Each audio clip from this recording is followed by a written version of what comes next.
Hi, so today I'll be teaching you all about street cycles.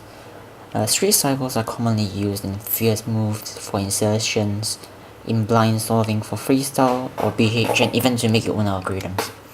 So first of all street cycles are either commutators or conjugates. Commutators are sequences of moves that are in the form of A, B, A prime, B prime.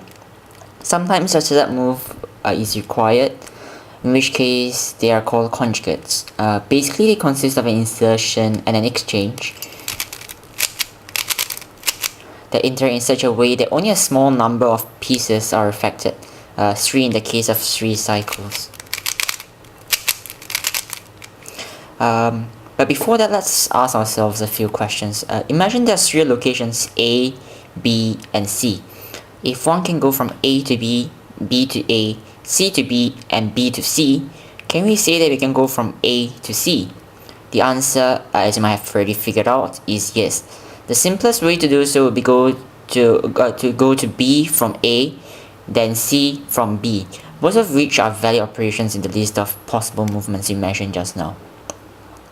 So how does this relate to 3 cycles? As previously mentioned, the insertion and the exchange both switch 2 of the 3 involved pieces. This is analogous to the locations example we used earlier. The problem is finding a suitable set of moves that accomplishes this task. This is where we will look at another analogy. Imagine a claw crane moving 3 stones. So 2 of them are on the floor on the desk, 1 is in the grip of the crane. We are allowed to either shift the disc, which is something like this, I guess, or lower the crane and exchange 2 of the stones for each other. Applying the analogy, the 3 stones each represent 3 individual pieces, while the location they are in are similar to the locations A, B, and C that we use to describe how 3 cycles work. So finally, let's look at the cube. Try doing some D moves, or D prime, or even D2. You may have noticed that they move in a manner not unlike a disk. If you can just imagine this D layer being a independent disk that spins independent of the cube. So now also try doing some RU R prime or other F2 insertions such as RU2 R prime or RU prime R prime. So you'll see that only one of the pieces in the whole of the D layer has been affected. Now undo the F12 insertion and see how the cube is solved again, including the D layer corner that was previously disturbed. These insertions are actually similar to the crane since it lifts a D layer piece, which we described as a disk just now, and puts it back down. But simply doing the insertion and reversing it has no effect on the cube at all. This is like lifting and putting down the stone on the crane continuously, which effectively does nothing at all. So to build a 3 cycle, we're going to have to use the insertion and the exchange together. Remember the commutator form A, B, A prime, B prime? That's how the insertion and the exchange will have to interact with each other. A will represent the insertion of the crane, while B will represent the exchange or the disc spin. So this will be B and this will be A.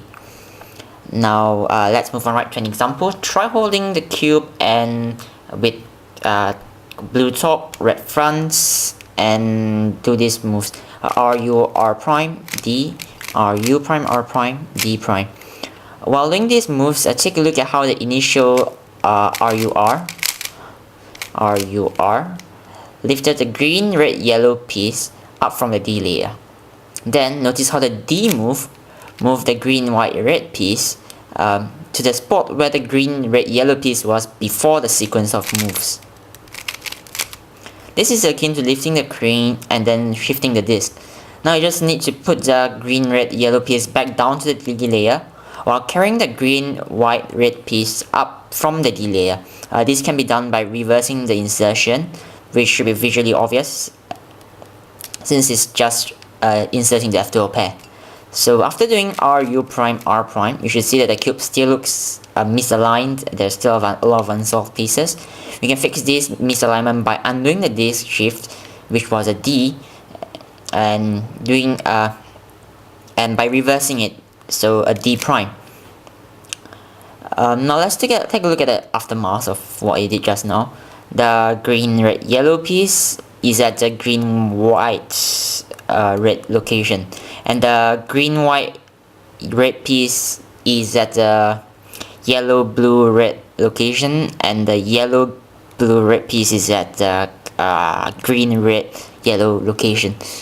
This is a 3 cycle. Yeah, basically all 3 cycles will behave like this. Try experimenting with different angles and moves to see how they affect 3 specific pieces. If you can, try solving a specific cycle that affects the cube to your liking, so you can actually use it to solve a specific case that you might come across, such as this one. Which is kind of simple really. It's just d2 ru to r prime, d2 ru to r prime. To make it easier for you, I recommend first trying different insertions, such as ru to r prime, ru prime r prime, and ru r prime, and different exchanges such as d2 or d. Yeah. So now you may ask, so where do I go from here? There's still a lot of things to cover, such as conjugates, which are basically setups. This requires 2 moves, and it's actually quite complex. It's a columns case, and this is one of the different types of 3 cycles, the corner 3 cycles that I may cover in the future, and even edge 3 cycles, which are actually quite similar, but there's still a distinct different feel to it, and even big cube 3 cycle, which you might want to use for big blinds, which I admit is quite difficult actually if you do not understand this. So I'll try to go over them at another time, but for now you can check out other online resources. They are still there, not too many of them, which will probably all of them will probably do a better job of explaining than me. So that is all for today, and goodbye.